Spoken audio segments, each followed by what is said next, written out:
What's up, Karizzma crew? This is your captain speaking. Firefight King of the Hill may be a month or two away, but the community is using the amazing Forge AI tools already and crafting some amazing firefight experiences. Today we're going to be talking about just two of these experiences that I've had a chance to try so far. I'll leave a link to these maps in the description below. What is it?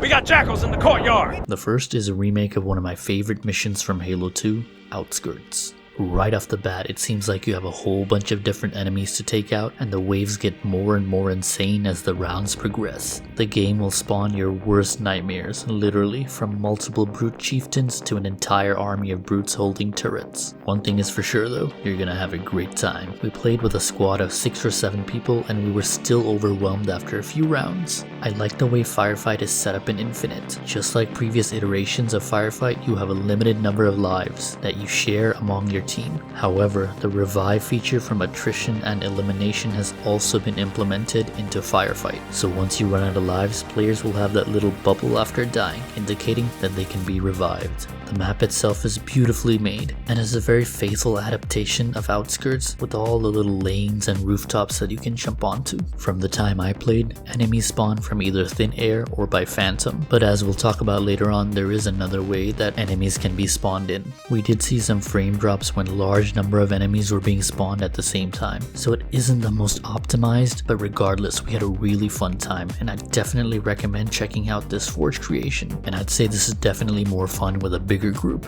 The second map we played on was a recreation of Mombasa Streets from ODST. This was a lot more manageable with 6 people. There were still a lot of enemies, but because the map is bigger, there's a lot of different places to take cover and regroup with your teammates. There are a lot more turrets and vehicles as well, which makes it slightly easier to tackle. Along with spawning from thin air and phantom, this map also had enemies spawn from drop pods, which is also really cool to see. The final round spawned 2 banished hunters and a wraith, which was really fun to take down. We didn't see any frame drops on this one as well, so I'd definitely say this was the more stable one. But again, other people might have different experiences. Overall, it's so cool to sit back and experience these firefight modes that have been crafted by the community and not only tied to 4 players. But what do you guys think of these custom firefight maps? Let me know in the comments down below. Let me know if there are other maps you want me to try as well, because I'd love to see more stuff from the community. If you enjoyed this video, Superman punch that like button and subscribe for more Halo content. I'll see you guys in the next one.